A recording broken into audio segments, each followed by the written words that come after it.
Good morning, traders. Welcome to StockCast. My name is Todd Derby, along with my co-host James Mason. James, how are you doing today? Todd, I am doing well today. How are you doing? I'm doing well. You have an interesting T-shirt on today. Oh yeah. Courtesy of Karen Graham. Thank you, Karen. That was nice. It is fitting, literally. I'll explain it in a moment.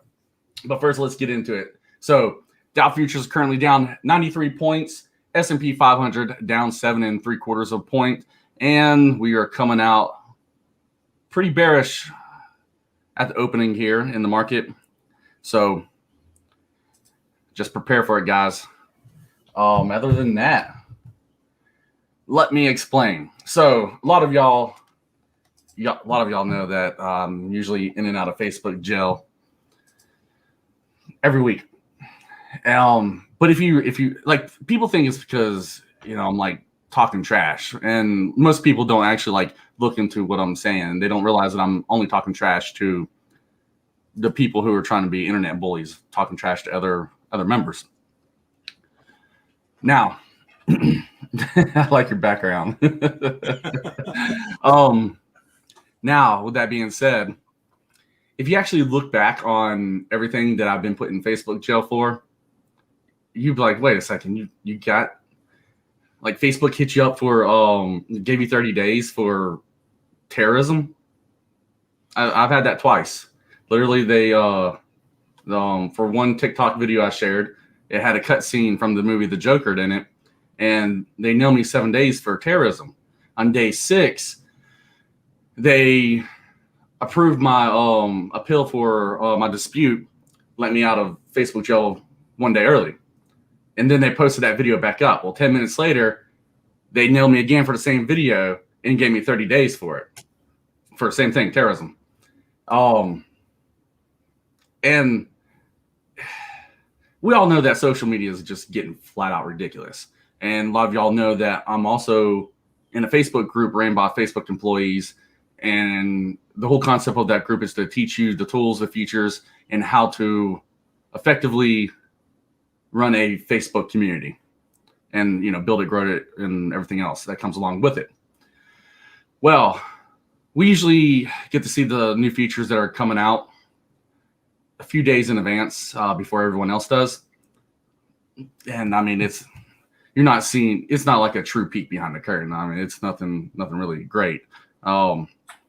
But they have this new feature, and this new feature, when you go to block somebody from a group, this new feature gives you the option to not only block them, but you can block all future accounts that they create forever and all their other accounts. Wow. Now, you got to think about it, and just bear with me a second, and then also hold that thought as well. So when they were talking about this feature, someone laughed and said, well, all you need to do is just have a VPN. And they laughed and they said, a VPN won't matter. It basically wouldn't even do anything. We figured out a way to get around that. So let's talk about intel agencies for the United States government for a moment. Going down the rabbit hole here, guys. Y'all gonna walk away and be like, how did we end up on the Kennedy assassination? Like, I don't get it. So intel agencies for years have had technology to where it didn't matter if you have a VPN, anything to try to mask your identity online, even trying to go through the dark web. The FBI, I'm telling you, FBI without a doubt, they know and they can track the people on the dark web. That, like, you're only fooling yourself if you think you can get away with it. Now, not to get into politics or anything, but when you look back after this previous presidential election, obviously President Trump, or former President Trump, he's not on social media anymore.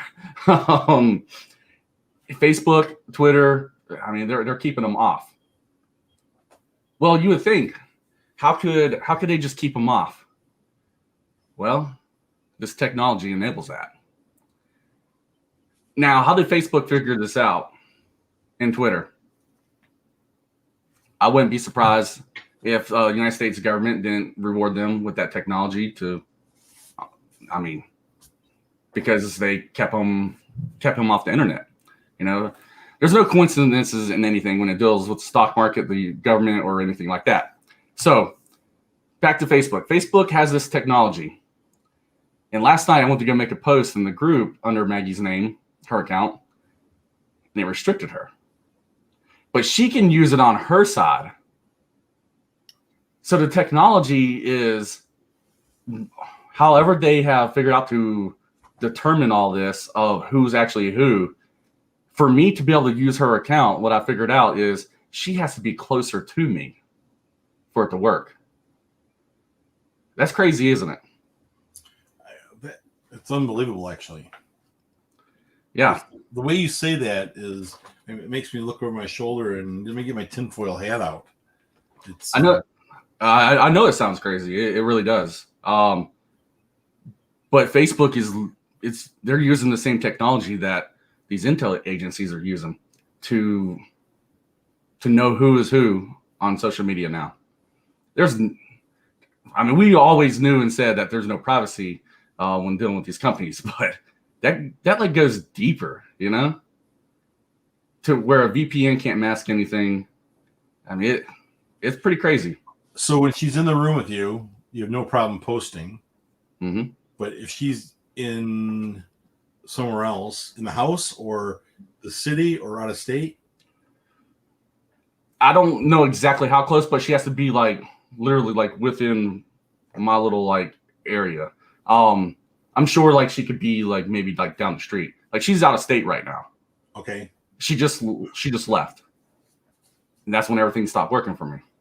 But she can use it on her end. But when I sign into her account, Facebook knows that, hey, this ain't Maggie. This is her husband.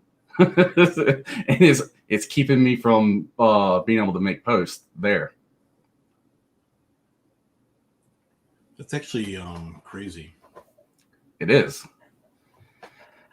So if Facebook, clearly they're using technology that is not accessible to the common person and not to other companies. They clearly have an edge here. They clearly have a monopoly. They're also being courted by the United States government. Facebook is a weapon.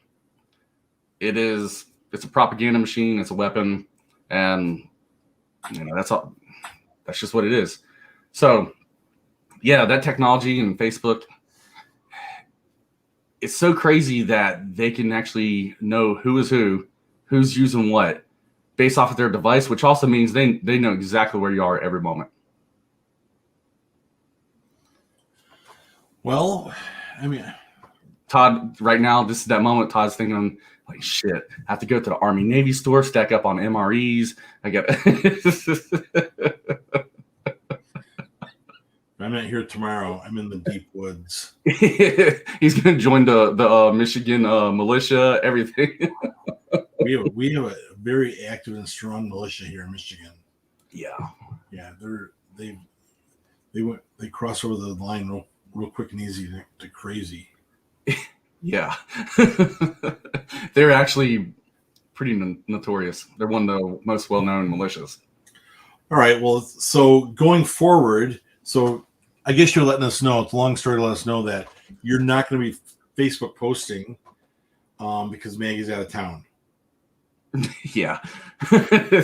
Which this is our great grand opening and unveil, and just we're to just now talk about StockCast is the future. And I'd say in a couple months we should start getting the beta version out rolling for everyone. So what about this? Have you tried to take a different account other than Maggie's and log into that and post through that one and see how long before they figure that out? Like creating one? No, like why don't you take Johnny's account, for example, mm-hmm. or Jeff's? I don't want you to take mine.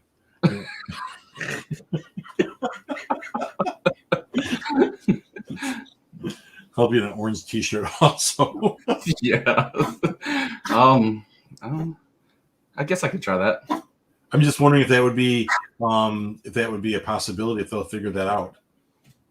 So That'd be a good test. We'll just see how sharp their AI really is. True. But they stay on me though. So yeah. In other words, guys, we cannot let the empire of Facebook take over. You have to short it with everything you have. Short them until they're nothing. I just been informed. I'm already on the hit list. All right. So yeah, I just wanted to kind of update y'all. Now, whenever we roll out StockCast, our social media network, like, man, we ain't gonna be about all that. At least not in the very beginning. Now, if we become like mega rich and become one of the super elite, then I'm gonna be like, use that technology against the peasants. I can't wait.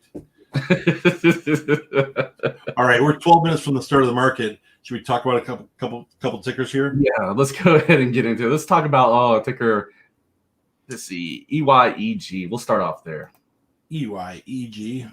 All right, so this was an alert for our members, and we clearly see how it broke out. But my question, guys, for a lot of the members who were in this, and this thing had just ripped out. I mean, this thing almost hit $10. It went up to $9.83.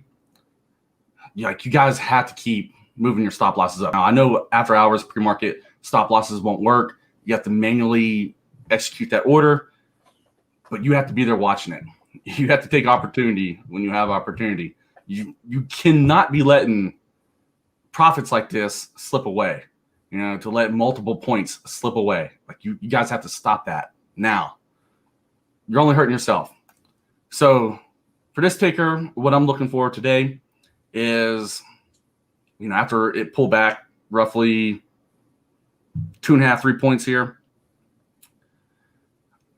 I'm waiting to see what it's going to do, bounce. I'm kind of expecting it to go up here to test those after hour highs again and probably get rejected. That's actually what I'm looking to happen overall. Now we have that range. We've established where that resistance is. I mean, heck, I had it charted out before. So it's going to be a play where all the bears are going to be lined up here waiting around that $9.80 to $10 range to hammer you down. So keep that in mind, guys, as you trade this. Now, does this thing have to come out here at the opening of the bell and make that run? Absolutely not. Todd, how many times have we looked at a penny stock that have phenomenal news and it just became a fader all day long? It happens more times than not, which is unbelievable, but it's quite often, because I think it's easier for people to see and understand a short opportunity than a long opportunity. And really, I mean, that's how I trade. Like, I can just run through my watch list and I can find immediately what to short. Yeah. It's so easy to see those setups for me. Now, for the long opportunities, I have to do some research, do some charting, things like that. But yeah. So again, guys, like these companies who have these nice spikes, stop trying to chase the moon. That's what y'all are trying to do. You're trying to go for the moon and hoping that these things go from, $3 to $30. That stuff's rare, Would it be nice to have a run like ticker NURO the other day? Yeah. It'd be nice to have those every day. But that's rare. Like, you have to be in the right place at the right time and just get lucky. That's the truth to it. And, while these companies have real news, real FDA news, they could go up here, create new highs, and then just fade all the way back down to where they started. Is it unfair? Absolutely, it's unfair to the company. But that's the stock market. The stock market is not set up to be fair. It's set up for honestly, Wall Street to make money off of you. They know that you read this and you understand, hey, this is great news. I'm going to put my money in here and I'm going to hold it.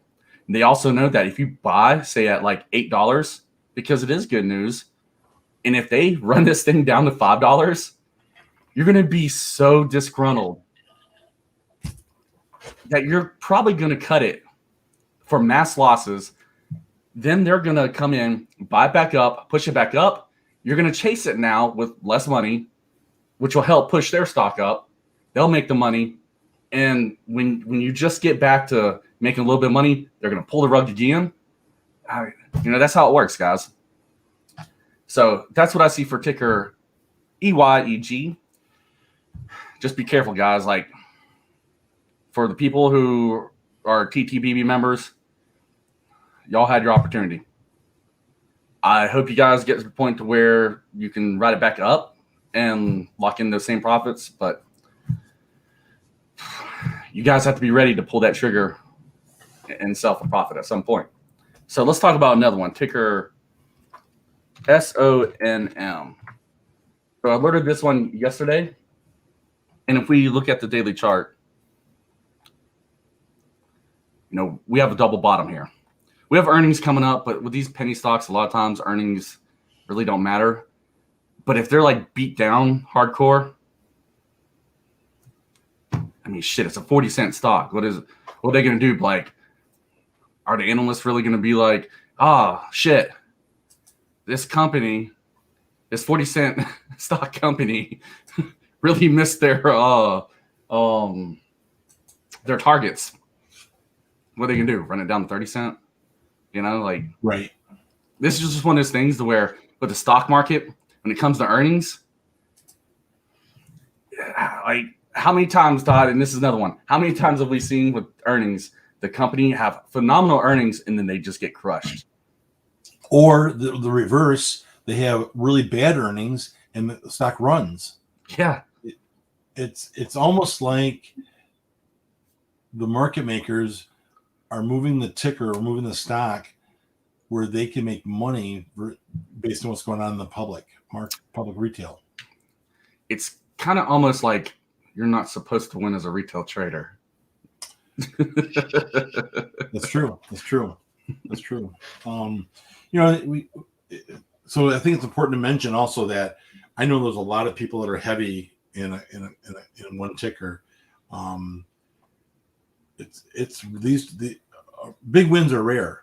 You got to build your portfolio with small wins, Yep. So big wins are rare. So when you have a win, you got to grab it.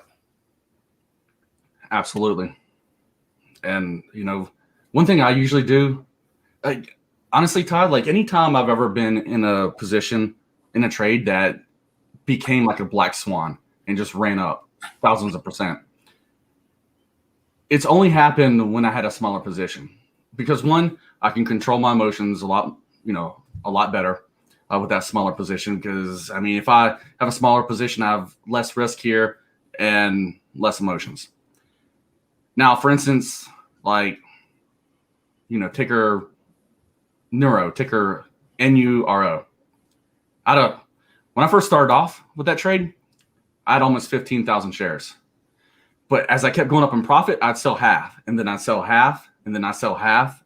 And I just keep dividing it in half as that thing just kept creating a new high. I was always locking in profits. And in the end, just had really like 250 shares in the end. And when I was done, I was done. But that's how I do it. Hopefully that strategy helps y'all out. I mean, but yeah, guys, like, you can't be letting profits go like how a lot of people are letting them go in EYEG. But anyways, for SONM, earnings come up. I mean, it's holding on support at the moment. I do expect a bounce. And overall, I want to see it fall between this 80 cent to $1 range. I mean, 137, that would be nice. I mean, it'd be obviously nicer for it to break out higher, but we are also talking about 100% profit or more at this point if it does go up there. So like I just showed you on the daily chart, that double bottom, this company has no choice but to come out with something to start saving its neck. And I mean, other than that, like, they're not a bad company. They've just been beat down. They've been shorted like crazy.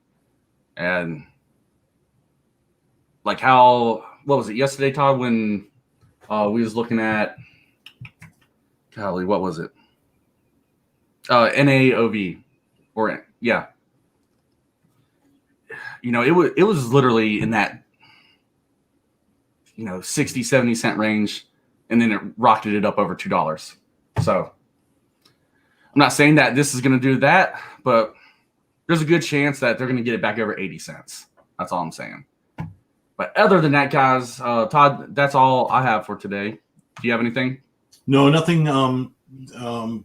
Nothing else on the list right now. We're about 2 minutes away from the start of the market. So again, we're near the end of the month. Be careful. Everyone's had a good month so far, or as has been shared with us. So be careful with your trades and protect your profits. Okay, really quick though, Teresa, thank you so much for that $5 tip. Thank you, Teresa. Another routine.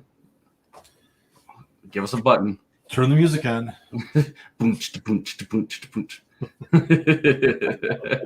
Teresa, thank you very much. We appreciate that. But other than that, guys, y'all trade safe, trade smart, and we will see y'all in the next one. See you tomorrow.